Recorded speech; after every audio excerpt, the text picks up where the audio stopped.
Hello, my dear student. How are you? I hope you are fine and ready to study the chapter. Finally, the chapter begins. कौन सा chapter? Principle of inheritance and variation. तो क्यों ना पहले chapter के नाम से ही शुरुआत किया जाए. ऑब्वियसली नाम से ही शुरू करेंगे, और किससे शुरू करेंगे? तो नाम क्या है चैप्टर का? Principle of inheritance and variation. हम जिस साइंस के जिस ब्रांच के अंदर, हम सभी जानते हैं साइंस के ब्रांचेस हैं, ठीक है. जैसे साइंस का ब्रांच है फिजिक्स, केमिस्ट्री एंड बायोलॉजी, उसी तरह बायोलॉजी का ब्रांच है जेनेटिक्स, जिसके अंदर हम इनहेरिटेंस एंड वेरिएशंस वगैरह के बारे में पढ़ते हैं, ठीक है. किसके अंदर? जेनेटिक्स. बायोलॉजी के ब्रांच जेनेटिक्स के अंदर हम इनहेरिटेंस और वेरिएशन के बारे में पढ़ते हैं, जेनेटिक्स के अंदर, ठीक है. तो genetics is the branch of biology under which we study inheritance and variations related matter. Okay. Now, दूसरा टर्म है heredity and तीसरा टर्म है inheritance. ये दोनों लगभग एक ही टर्म है, ठीक है. हेरिडिटी या इनहेरिटेंस. इनहेरिटेंस मतलब एक जनरेशन से कोई भी चीज़ दूसरे जनरेशन को देना, ठीक है. जैसे हमारे माता पिता हमारे लिए बहुत कुछ छोड़ कर जाते हैं, ठीक है, जैसे पैसे, जायदाद, बहुत कुछ, ठीक है. लेकिन हम यहाँ पर उस इनहेरिटेंस की बात नहीं करेंगे. हम यहाँ पर उस इनहेरिटेंस की बात करेंगे जिसके वजह से हम अपने माता पिता जैसा दिखते हैं, ठीक है. जिसकी वजह से हाथी का बच्चा हाथी की तरह ही दिखता है, ठीक है, और जिसकी वजह से पक्षी पक्षी की तरह ही दिखते हैं, ठीक है. ये कौन सा इनहेरिटेंस है? क्या देकर जा रहे हैं ये? ऑब्वियसली तुमने कहा था ना कि मैम पक्षी तो सारे एक ही जैसे दिखते हैं, उनमें थोड़े ही कुछ डिफरेंस दिखता है. तो चलो एक बार को मान लेते हैं कुछ डिफरेंस नहीं दिखता, एक ही जैसे दिखते हैं, ठीक है. लेकिन ऐसा क्यों है कि पक्षी के सारे बच्चे पक्षी जैसे ही दिखते हैं? कुछ तो होगा, कोई तो इन्फॉर्मेशन दे रहे होंगे ना पेरेंट्स अपने बच्चों को, जो कि उनके बच्चे उन्हीं की तरह दिख रहे हैं, राइट. तो ये इन्फॉर्मेशन किसके थ्रू दे रहे हैं? इन्फॉर्मेशन तो दे रहे हैं, और ये इन्फॉर्मेशन स्टोर्ड होता है हर एक जीन में. और जीन किस में होता है? डीएनए में. डीएनए किस में होता है? क्रोमोसोम में पैक्ड होता है, ठीक है. तो यहाँ पर देखो क्या है, इनहेरिटेंस हमने देख लिया, और दूसरा टर्म है वेरिएशन, ठीक है. इनहेरिटेंस मतलब देना एक जनरेशन से दूसरे जनरेशन को, ठीक है. और दूसरा जो टर्म है, नेक्स्ट टर्म वेरिएशन, ये कि तुम अपनी मम्मी की तरह दिखती हो लेकिन हूबहू अपनी मम्मी की तरह नहीं दिखती हो. मैं अपनी मम्मी की तरह दिखती हूँ लेकिन एग्जैक्टली अपनी मम्मी की तरह नहीं दिखती हूँ. You can easily differentiate between me and my mother, so I can, ठीक है, कि मैं भी तुम्हें और तुम्हारी मम्मी में डिफरेंस बता सकती हूँ. ये डिफरेंस क्यों? क्योंकि कुछ डिफरेंट है, एग्जैक्ट ट्रू कॉपी नहीं हो, ठीक है, डिफरेंट है. तो that difference among the individual of same species, ठीक है, the difference, the minute difference among the individual of same species is known as variation, ठीक है. अब देखो डिफरेंस का क्या है? तुमसे जैसे ही डायरेक्ट इन्फॉर्मेशन पास हुई तुम्हारी मम्मी से तुम में, तो डिफरेंस थोड़ा कम है, ठीक है. बट जैसे तुम्हारी नानी और तुम में थोड़ा डिफरेंस ज़्यादा है, नानी की नानी और तुम में कहीं ज़्यादा डिफरेंस हो जाएगा. क्यों? क्योंकि इन्फॉर्मेशन बहुत दूर से चल कर आ रहा है, ठीक है. तो जितना दूर से इन्फॉर्मेशन चल कर आएगा उतना ज़्यादा वेरिएशन, जितना नज़दीक का इन्फॉर्मेशन रहेगा उतना कम वेरिएशन. लेकिन वेरिएशन हमेशा रहेगा, और वेरिएशन चिड़ियों में भी पाया जाता है. चिड़ियाँ और चिड़ियों के बच्चे में, हाथी और हाथी के बच्चे में, शेर और शेर के बच्चे में, हर स्पीसीज़ में थोड़ा थोड़ा वेरिएशन पाया जाता है इफ़ यू कीनली ऑब्जर्व, ठीक है. नेक्स्ट चीज़ क्या है? क्रोमोसोम. क्रोमोसोम वो है जिसमें हम जीन और डीएनए को पैक करके दूसरे मतलब जनरेशन में भेजते हैं, यानी अपने ऑफस्प्रिंग के पास, अपने बच्चों के पास, ठीक है. जीन क्लियर है. अलील इम्पॉर्टेंट, ठीक है. अलील क्यों इम्पॉर्टेंट है? क्योंकि कभी कभी इसको समझना मुश्किल हो जाता है, हालांकि बिल्कुल भी समझने में प्रॉब्लम नहीं होनी चाहिए. Just for example our height, ठीक है. हम सभी जानते हैं कि क्रोमोसोम पेयर में पाए जाते हैं, ठीक है. किसी भी कैरेक्टर के हमारे पास पेयर में क्रोमोसोम्स होते हैं. वी ऑफनली say we have, our body has, human has 23 pairs of chromosome. ठीक है, अब ये पेयर क्या है? मान लो अगर मेंडल के पी प्लांट का ही एग्जाम्पल लें तो यहाँ पर भी एक टॉल है एक शॉर्ट है. यहाँ देखो टॉल है शॉर्ट है. ठीक है, लेकिन अगर पेयर में पाया जाएगा तो इसको हम किस तरह से लिखेंगे? टी टी और ये टॉल के लिए, ठीक है, और ये टी टी डॉर्फ के लिए. ठीक, क्लियर, कोई इशू नहीं. अब यहीं पर देखो, ये जो एक टी है, ये दूसरा टी है, ये एक टी और दूसरा टी, ये क्या है? अलील है. ये दोनों साथ में क्या है? जीन है. ठीक है, बट ये जो अलग अलग है, इसके अंदर जो ये जो दो है, ये दो अलील है सेम जीन के. ठीक है, समझ में आया?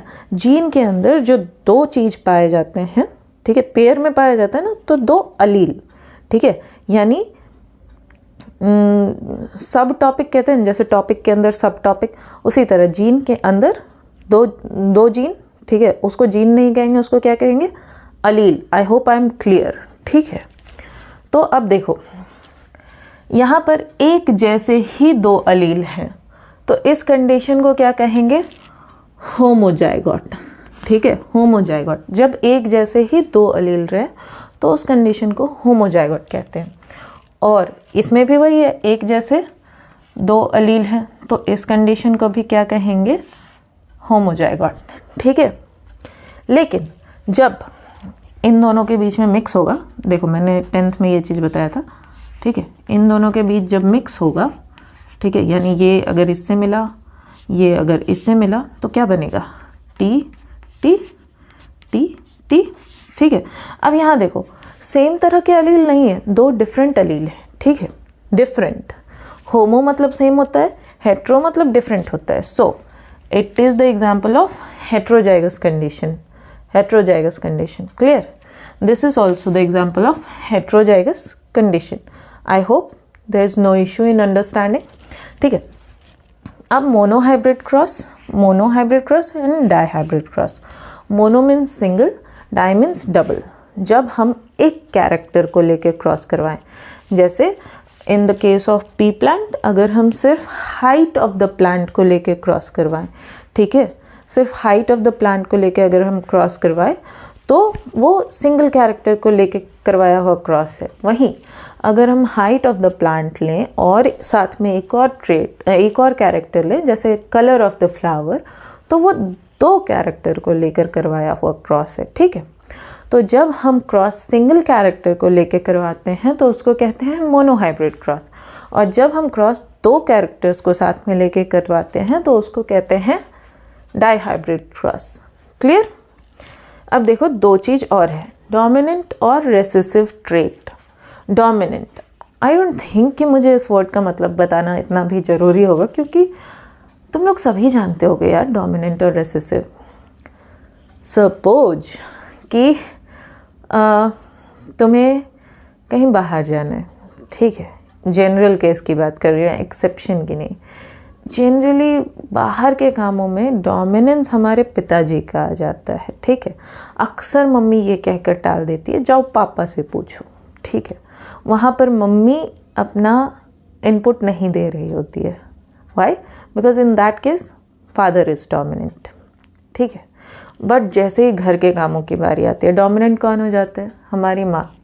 ठीक है, वहाँ पर पिताजी की नहीं चलती है. तो मतलब जिसकी चल रही है, ठीक है, बेसिकली जिसकी भी चल रही है वो डोमिनेंट है. जिसके सामने दूसरा अपना ओपिनियन तक नहीं रख पा रहा है, या रख भी रहा है तो उसके ओपिनियन का वैल्यू नहीं है.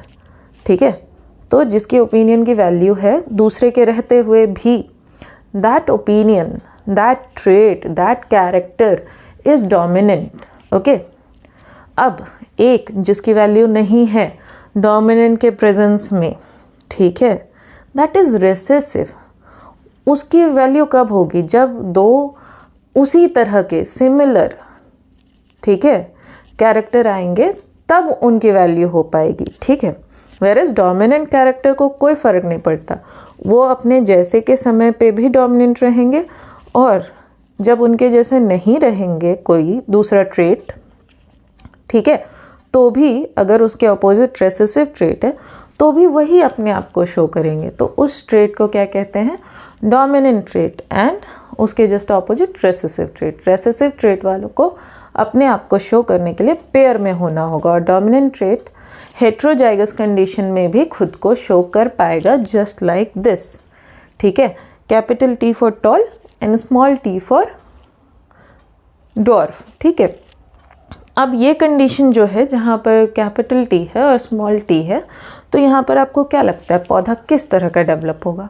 Obviously tall. Why? Because tall character, tall trait, ठीक है, जो कैरेक्टर है हाइट ऑफ द प्लांट, उसका जो ट्रेट है tallness, that is the dominant trait, okay. And जो डॉर्फ ट्रेट है वो है रेसेसिव ट्रेट, क्योंकि टॉल ट्रेट के रहते हुए डॉर्फ अपना कैरेक्टर नहीं शो कर पाता है, ठीक है। देखेंगे आगे कैसे।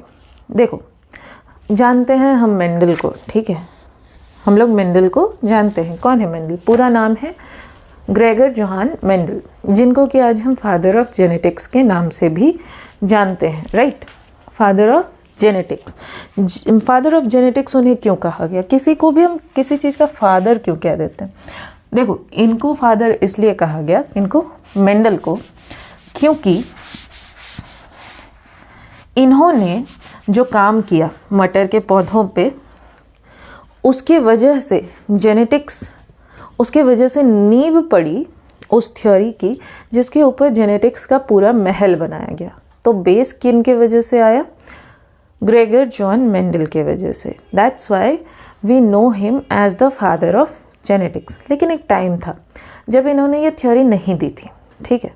तब ये नॉर्मल सीधे साधे मॉन्क थे, साधु, ठीक है, विथ अ क्यूरियस माइंड, ठीक है, विथ अ क्यूरियस माइंड। एक मॉन्क थे ऑस्ट्रिया के। कहाँ के रहने वाले थे? ऑस्ट्रिया के, ठीक है। अब ऑस्ट्रिया के रहने वाले मॉन्क थे, तो मॉन्क कहाँ रहते हैं? कुटिया में। कुटिया के आसपास बड़ी बड़ी बिल्डिंग्स नहीं, बल्कि क्या थे? मटर के बागान, ठीक है। तो देखो, कुछ मटर लंबे, कुछ मटर के पौधे छोटे, ठीक है।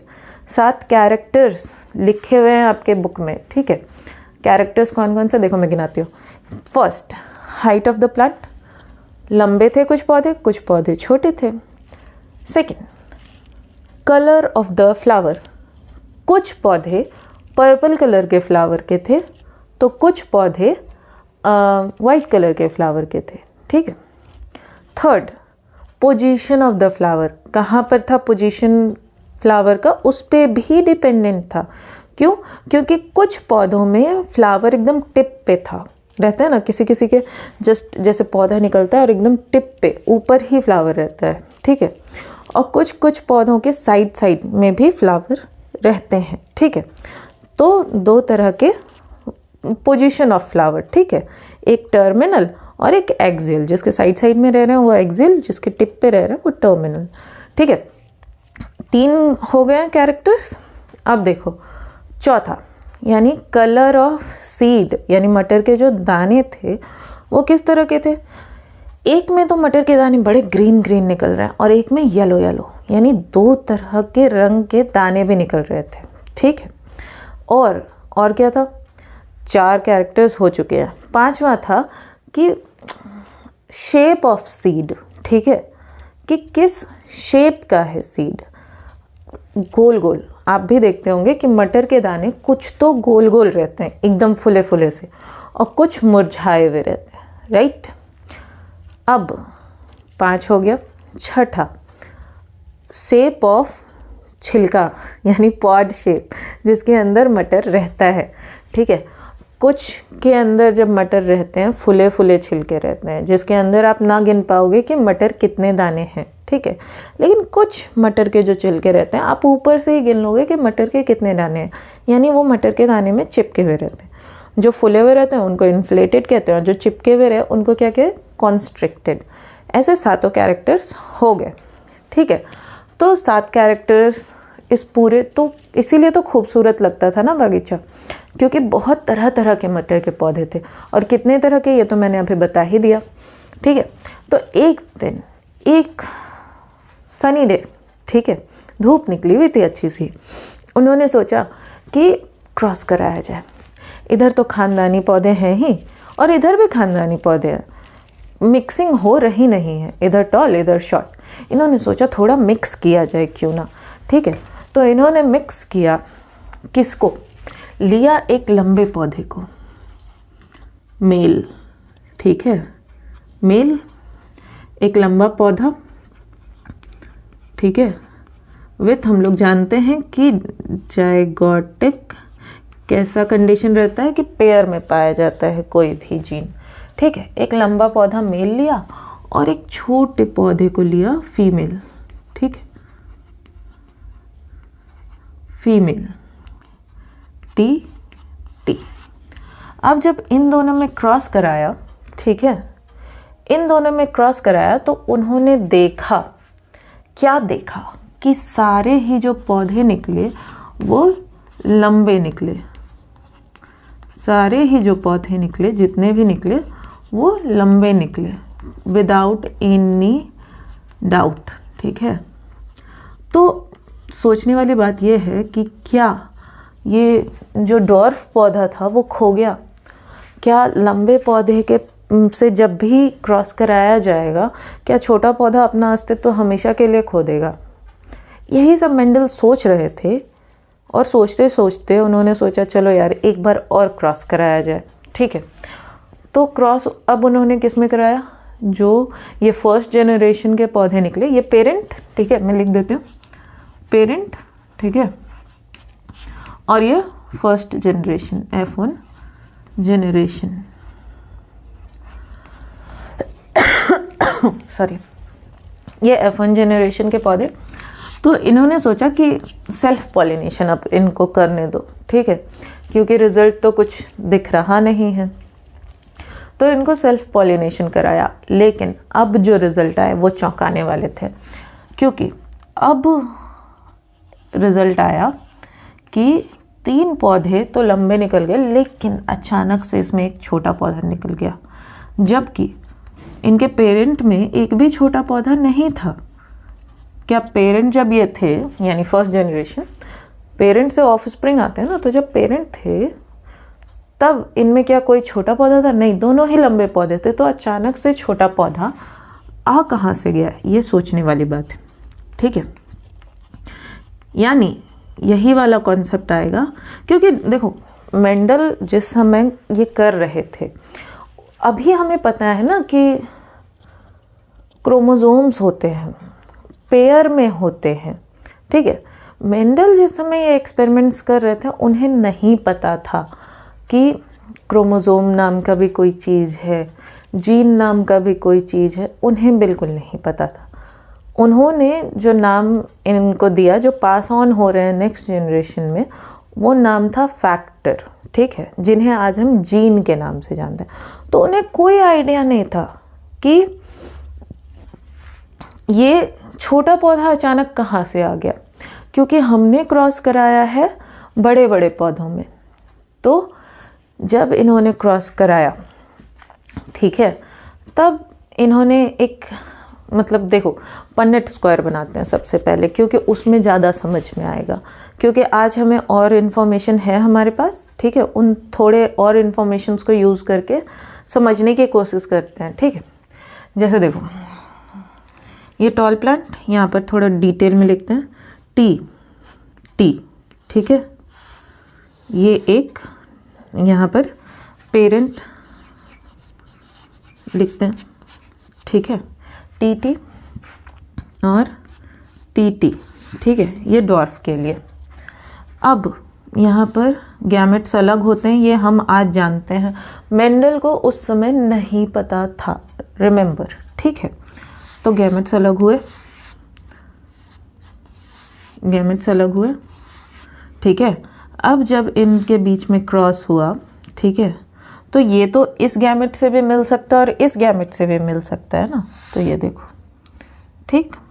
अब ये भी तो मिक्स होगा, ये इससे भी मिक्स हो सकता है और ये इससे भी मिक्स हो सकता है, ठीक है। तो अब देखो किस तरह का जीनोटाइप निकल रहा है। ये वाला जो हमने देखा फिनोटाइप देखा, ठीक है, जीनोटाइप फिनोटाइप, वो मैं बताती हूँ क्या है, ठीक है। पहले आप देखो, ये टी और ये स्मॉल टी, ये टी और ये स्मॉल टी, ये टी और ये स्मॉल टी, ये टी और ये स्मॉल टी। अब सबसे पहले दो टर्म जान लो, जीनोटाइप और फिनोटाइप। फिनोटाइप मतलब कि जिनको हम आँखों से देख सकते हैं, ठीक है, और जीनोटाइप मतलब जो आपके अंदर है, ठीक है। एज फॉर एग्जाम्पल कि मान लो कि एक पौधे का, जैसे एक गुलाब या एक मटर का पौधा है, सिंपल, इसमें इतना सोचने वाली क्या बात है, एग्जाम्पल यही है। एक मटर का पौधा जो क्रॉस होने के बाद लंबा दिख रहा है, लेकिन इसमें जीन्स सभी लंबे नहीं हैं, दिख रहा है लंबा। ये जो दिख रहा है, दिखना इज़ फिनोटाइप, ठीक है। फिजिकल अपीयरेंस फिनोटाइप, याद रखना, जैसा हमें दिखता है वो फिनोटाइप है। और जो होता है, देखो जैसे किस तरह के जीन्स हैं इसमें, एक हेट्रोटाइपिक है, ठीक है, हेट्रोजाइगोटिक कंडीशन है, मतलब एक टॉल है एक डॉर्फ है, ठीक है। ये जीनोटाइप है इसका। ये जो अंदर वाला सिचुएशन है ये जीनोटाइप है, पौधा जैसा दिख रहा है दैट्स फिनोटाइप, ठीक है। हो सकता है कि जैसा दिखे और जीनोटाइपिक सिचुएशन सेम हो, बट ऐसा ज़रूरी नहीं है कि जब हर बार जब दिखे तो उसका जीनोटाइपिक सिचुएशन सेम हो। देखो जैसे यहाँ दिख जैसा रहा है, जीनोटाइपिक सिचुएशन भी सेम है, जैसा दिख रहा है जीनोटाइपिक सिचुएशन भी सेम है, लेकिन क्या यहाँ जीनोटाइपिक सिचुएशन सेम है? नहीं, ठीक है। ये क्लियर हो गया, जीनोटाइप और phenotype. Genotype is all about genes and phenotype is all about physical appearance, ठीक है। क्लियर है ये वाला, देख लिया हमने। तो एक लॉ तो यहीं पर से समझ में आ गया, यहाँ पर से नहीं। एक और बार हम लोग इसमें क्रॉस कराते हैं, क्योंकि मेंडल ने भी एक और बार क्रॉस कराया है, तो हम लोग ये दो लेते हैं एज मेल फीमेल और इनके बीच क्रॉस कराते हैं, ठीक है। यहाँ पर क्रॉस कराते हैं, ये देखो, यहाँ पर एक बॉडी ले लिया, यहाँ पर एक बॉडी ले लिया। अब इनके जीन्स को अलग कराया जाए, ठीक है, गैमेट्स को, ठीक है, गैमेट्स अलग हो गए, इसके भी गैमेट्स को अलग कराया जाए। सॉरी, एक गैमेट अलग हुआ, एक गैमेट अलग हुआ, ठीक है। इनके गैमेट्स को जब अलग कराया गया तो देखो क्या होता है कि ये इससे मैच करेगा, ये इससे मैच करेगा, राइट। फिर ये इससे भी तो मैच कर सकता है, और ये, सॉरी एक सेकेंड, ये किससे मैच कर रहा है? हाँ ठीक है, ये इससे भी तो मैच कर सकता है, राइट। यहाँ पर देखो किस तरह का कंडीशन आ रहा है, ये जब कैपिटल टी के साथ मैच कर रहा है तो कौन सा सिचुएशन? ऑब्वियसली डबल टी, ठीक है, pure homozygous situation, pure dominant, pure tall, ठीक है। जब ये स्मॉल टी, ये वाला स्मॉल टी के साथ मैच हो रहा है, ठीक है, ये भी प्योर होमोजाइगोटिक कंडीशन है, मगर कौन सा? डॉर्फ वाला, ठीक है। अब यहाँ देखो, ये वाला कैपिटल टी जब स्मॉल टी के साथ मिक्स हो रहा है तो ये प्योर कंडीशन नहीं बना रहा है, लेकिन ऑफस्प्रिंग कैसा होगा? टॉल। क्यों? क्योंकि डोमिनेंट एलील इसमें प्रेजेंट है, कैपिटल टी। ये वाला भी सेम सिचुएशन है, क्योंकि कैपिटल टी और स्मॉल टी के बीच में क्रॉस हो रहा है, ठीक है, क्लियर। तो इसमें भी हेट्रोजाइगोटिक कंडीशन है, जो कि डोमिनेंस मतलब दिखेगा तो लंबा, लेकिन जीनोटिपिकली ये प्योर अलील नहीं कंसिस्ट कर रहा है, इसमें इम्प्योरिटी है, यानी हेट्रोजाइगोटिक कंडीशन है। तो अब देखो यहाँ पर किस तरह के, यहाँ पर आया था ना 3:1 फिजिकल अपीयरेंस, 3:1, राइट। क्या जीनोटिपिकली भी 3:1 है? जीनोटिपिकली ये फिनोटिपिक रेशियो है, क्योंकि हमें दिख रहा है 3 और 1, ठीक है। Phenotypic ratio of second generation F2, ठीक है, फिनोटिपिक रेशियो ऑफ F2, ठीक है। और यहाँ पर अब जीनोटाइपिक रेशियो देखते हैं। तो एक तो मतलब कंप्लीट डोमिनेंट है, मतलब प्योर है, तो 1 लिखेंगे यहाँ पर। यहाँ पर देखो ये शॉर्ट वाला मतलब डॉर्फ वाला भी प्योर है, तो यहाँ पर छोटा प्लांट भी दिखेगा, छोटा प्लांट ही दिखेगा, तो ये अपनी तरह का एक जाइगोटिक कंडीशन, ठीक है।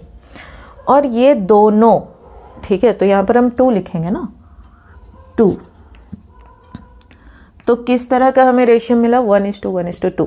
हालांकि इस रेशियो को इस तरह से नहीं लिखा जाता है, इस रेशियो को इस तरह से नहीं लिखा जाता है, लिखा कुछ इस तरह से जाता है 1:2:1, ठीक है, क्लियर है।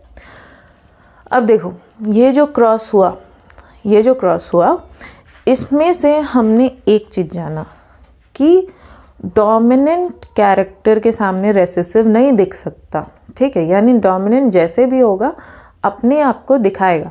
That is the law of dominance. It's simple, इसमें कोई रॉकेट साइंस है क्या? नहीं है।